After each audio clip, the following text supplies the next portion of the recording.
Hello बच्चों, कल हम 10 महत्वपूर्ण वस्तुनिष्ठ प्रश्नों को देखे थे।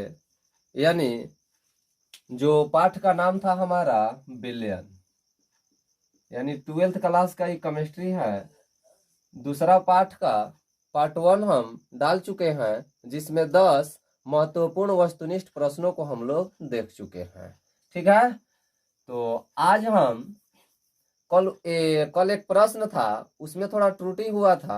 त्रुटि कुछ हुआ नहीं, बोलने में थोड़ा गलती हुआ था। इसके लिए मैं आपसे क्षमा चाहता हूँ। क्या त्रुटि हुआ था उस पर थोड़ा ध्यान दीजिएगा। जैसे कल बताए थे कि किसी परमाणु द्रव्यमान के लिए क्या होता है, परमाणु द्रव्यमान बराबर होता है। परमाणु द्रव्यमान को यदि ए से सूचित किया जाए तो प्रोटॉनों की संख्या प्लस न्यूट्रॉनों की संख्या, प्रोटॉनों की संख्या और न्यूट्रॉनों की संख्या के योगफल जो होता है उसी को हम लोग बोलते हैं परमाणु द्रव्यमान। कल गलती से हम बोल रहे थे कि परमाणु द्रव्यमान परमाणु संख्या के बराबर होता है, ये गलत है। परमाणु द्रव्यमान परमाणु भार के बराबर होता है, ये हमको बोलना था, लेकिन गलती से बोल दिए हैं। ठीक है, तो चलिए आज हम आगे चलते हैं। यानी 10 हमारा वस्तुनिष्ठ प्रश्न हो चुका था और हम इसमें से आपको 13 आज हम लोग देखेंगे। 13, 10, 23, यानी दूसरा चैप्टर से टोटल हमारा कुल प्रश्नों की संख्या कितना होगा, 23। तो 10 देख चुके हैं। आज हम लोग 11 से शुरू करेंगे। ठीक है, तो देखिए 11 नंबर प्रश्न है, विलयन के विलय तथा विलायक के मोल प्रभाज का योगफल होता है। तो मोल प्रभाज का योगफल कितना होता है बताइए। तो विलयन के, तो किसी भी विलयन में दो चीज होता है, एक विलय होता है और दूसरा विलायक होता है। तो दोनों के मोल प्रभाज का योगफल कितना होता है, तो किसी विलयन में विलय और विलायक के मोल प्रभाजों का योगफल क्या होता है, 1 होता है। ठीक है ना, हम बताए थे कि मान लीजिए यह एक विलयन है और इस विलयन में विलय प्लस विलायक है, तभी ना विलयन बनेगा। तो मान लीजिए इसका मोल Na मान लेते हैं और इसका मोल Nb मान लेते हैं। ठीक है ना, आप विलयन में दोनों का निकालेंगे तो इसका निकालेंगे तो क्या होगा, केवल विलय का मोल प्रभाज निकालेंगे तो क्या होगा, तो Na बटा में Na प्लस Nb, फिर प्लस विलायक का निकालिएगा तो क्या होगा, Nb बटा में Na प्लस Nb। इसका जोगफल कीजिएगा, बाटा पर का जोड़ घटाव कीजिएगा तो क्या होगा, इसका एलसीएम इतना ना आएगा, तो Na प्लस Nb। इस तो ऊपर वाला भी जुट जाएगा, सेम है एलसीएम, तो जोड़ दीजिए Na प्लस Nb। तो देखिए तो ये कट के क्या हो जाएगा, 1 हो जाएगा। तो किसी भी विलयन में विलय और विलायक के मोल प्रभाजों का योगफल क्या होता है, 1 होता है। इसको हम सिद्ध भी कर चुके हैं। तो इसका सही आंसर क्या हो जाएगा, इसका सही आंसर क्या होगा, देखिए आप लोग 1 होगा ना, 1 होगा। तो ऑप्शन नंबर क्या हो जाएगा, ऑप्शन नंबर ए हमारा सही आंसर हो जाएगा, ऑप्शन नंबर ए। देखिए 12 नंबर प्रश्न है, समुद्र जल के परासरणी दाब लगभग होता है। तो ये फैक्टुअल क्वेश्चन है, ये आपको याद रखना पड़ेगा। समुद्र जल के परासरणी दाब लगभग 30 atm होता है, यानी इसका भी क्या होगा, ये ही होगा।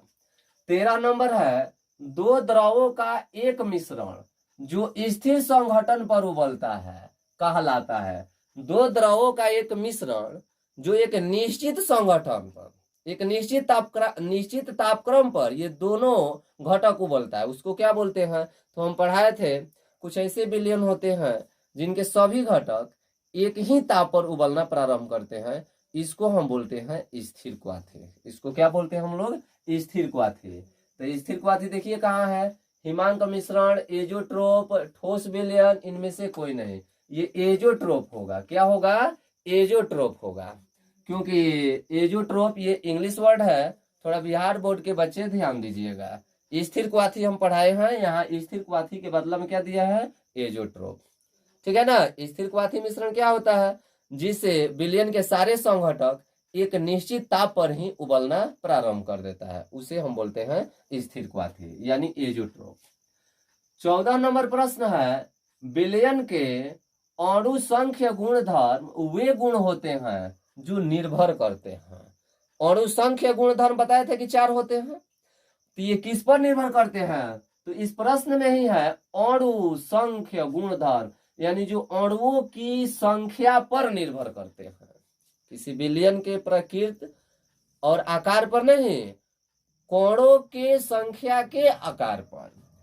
अणु संख्य गुणधर्म, तो अणुओं की संख्या के आधार पर। तो देखिए कणों के आकार पर नहीं, विलायक की प्रकृति पर नहीं, केवल कणों की संख्या पर। तो हाँ, केवल कणों की संख्या पर, यानी ऑप्शन नंबर क्या होगा? सी होगा।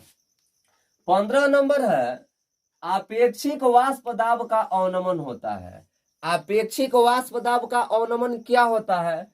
तो इसमें कौन सा ऑप्शन होगा? इसका सही ऑप्शन होगा बी। कैसे होगा? क्योंकि हम ये नहीं पढ़ाए हैं, हम ए लिखे हैं। मान लीजिए 1 बिलियन है, 1 बिलियन में एक विलायक है, जिस ये आपका एक पात्र है जिसमें जल भरा हुआ है, तो ये आपका क्या हो गया? विलायक हो गया। तो इसका शुद्ध वाष्प दाब होगा, ये स्पेशल केवल जल है तो शुद्ध होगा। तो इसका मान लेते हैं शुद्ध वाष्प दाब, क्या मान लिया जाए? मान लिया जाए P0 है। विलायक का शुद्ध वाष्प दाब क्या मान लिया जाए? P0 मान लिया जाए। फिर यहाँ इसमें विलय मिला दिया जाता है, इससे हमारा 1 बिलियन बनता है। तो इस बिलियन में जल और NaCl यानी विलायक और विलय दोनों मौजूद होगा। तो इसका हम मान लेते हैं इस बिलियन का वाष्प दाब PS। तो वाष्प दाब, ये पूछ क्या रहा है? वाष्प दाब का अवनमन। अवनमन का मतलब क्या होता है? कमी। ऐसे भी आप जानते हैं कि जब ये शुद्ध विलायक है, एकरा में जब विलय मिला दिया गया तो एकरा वाष्प दाब में क्या आ जाएगा? कमी आ जाएगा। तो एकरा वाष्प दाब में कमी, तो हई ज्यादा होगा, हेकर वाष्प दाब ज्यादा होगा हेकरा से। तो वाष्प दाब में कमी को हम लोग क्या बता सकते हैं? यही ना है P0 माइनस PS बटा में P0। यही ना होता है वाष्प दाब में अवनमन की कमी। हम बताए थे PA0 माइनस PA बटा में PA0। तो हम क्या मान लिए थे? शुद्ध वाष्प दाब को हम माने थे PA0। यहाँ आपका P0 दिया है। हम बिलियन के वाष्प दाब को केवल PA माने थे, यहाँ बिलियन के वाष्प दाब को क्या माना है? PS माना है। ठीक है ना? तो इससे घबराना नहीं है, ये ही हमारा होगा P0 माइनस PS और बाटा में क्या होगा? P0। ठीक है, तो इसका सही आंसर क्या हो जाएगा? बी हो जाएगा। चलिए अब हम चलते हैं क्वेश्चन नंबर 16 पर। क्वेश्चन नंबर 16 क्या कह रहा है? क्वेश्चन नंबर 16 है आपका, सिर्फ ये कण ही अर्धपारगम्य झिल्ली को पार करते हैं। तो कौन कण अर्धपारगम्य झिल्ली को पार करते हैं, यानी SPM को पार कर जाते हैं? तो विलायक के कण, यानी अर्धपारगम्य झिल्ली क्या होती है? अर्धपारगम्य झिल्ली एक ऐसी झिल्ली होती है जो अपने में से सिर्फ केवल विलायक के कोण को ही जाने देती है, आवागमन करने देती है। तो उसी को हम लोग बोलते हैं क्या? अर्धपारगम्य झिल्ली यानी SPM। तो जो विलायक के कोण को ही जाने देती है अपने से होकर। इसी आधार पर न परासरण की प्रक्रिया हम लोग पढ़े थे। चलिए 17 नंबर है, पहाड़ों पर जल का क्वथनांक कम हो जाता है। पहाड़ों पर जल का क्वथनांक कम हो जाता है। काहे कम हो जाता है? इसलिए कम हो जाता है क्योंकि वहां का वायुमंडलीय दाब घट जाता है। वायुमंडलीय दाब क्या हो जाता है? घट जाता है, यानी वहां वायुमंडलीय दाब कम है, इसलिए पहाड़ों पर जल का क्वथनांक क्या हो जाता है? कम हो जाता है। इसका सही आंसर क्या होगा? बी होगा।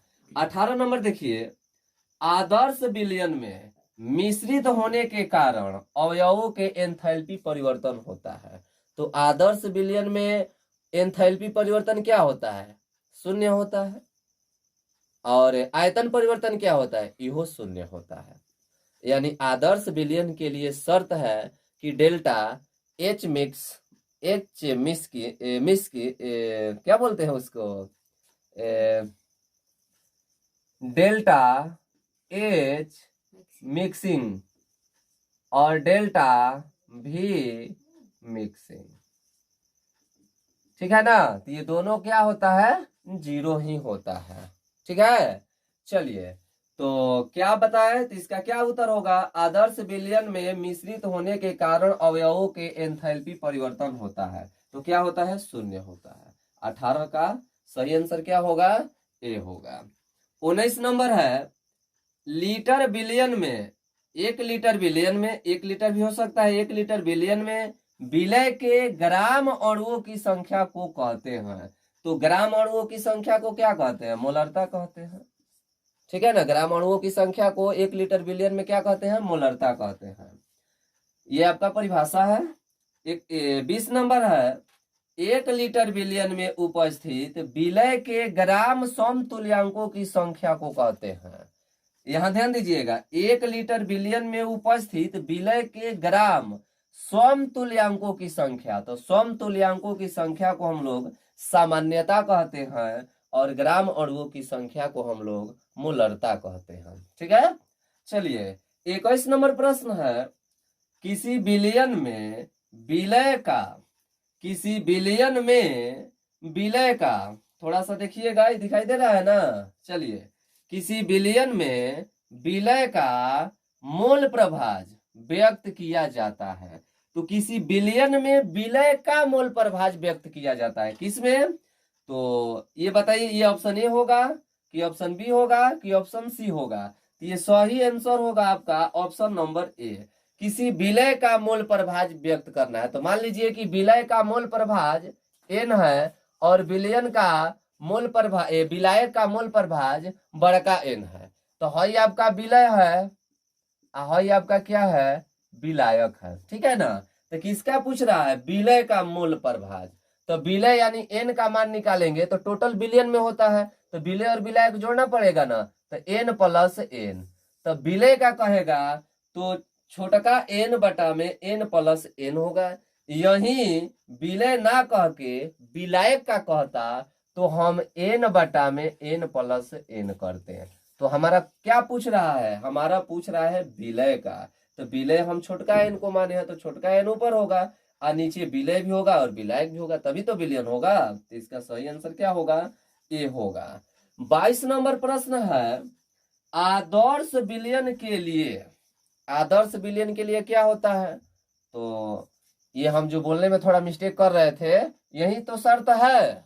क्या शर्त है, आदर्श बिलियन के लिए, तो आदर्श बिलियन के लिए क्या होता है, आदर्श बिलियन के लिए डेल्टा एच मिक्स भी 0 होता है और डेल्टा भी मिक्स भी 0 होता है, यानी एंथैल्पी परिवर्तन का मान भी 0 होता है और आयतन परिवर्तन का मान भी क्या होता है, 0 होता है। तो ए भी हमारा सही होगा और बी भी हमारा सही होगा। तो देखो ऑप्शन सी में क्या दिया है, ए और बी दोनों, ए और बी दोनों। ठीक है, चलिए ये हमारा 23 नंबर प्रश्न जो है, ये 23 नंबर प्रश्न ये आपके लिए रहता है। आप कमेंट करके बताइए कि इसका उत्तर क्या होगा। हम बताए हैं मोलरता कैसे निकाला जाता है, मोललता कैसे निकाला जाता है, यानी किसी बिलियन के 200 ml में 2 ग्राम सोडियम हाइड्रोक्साइड घोले हैं तो बिलियन की मोलरता ज्ञात करें। तो बिलियन की मोलरता बराबर सूत्र आप जानबे करते हैं, विलय के मोलों की संख्या अब बटा में बिलियन का आयतन, लीटर में या मिलीलीटर में, इसके लिए सूत्र आप पढ़ चुके हैं।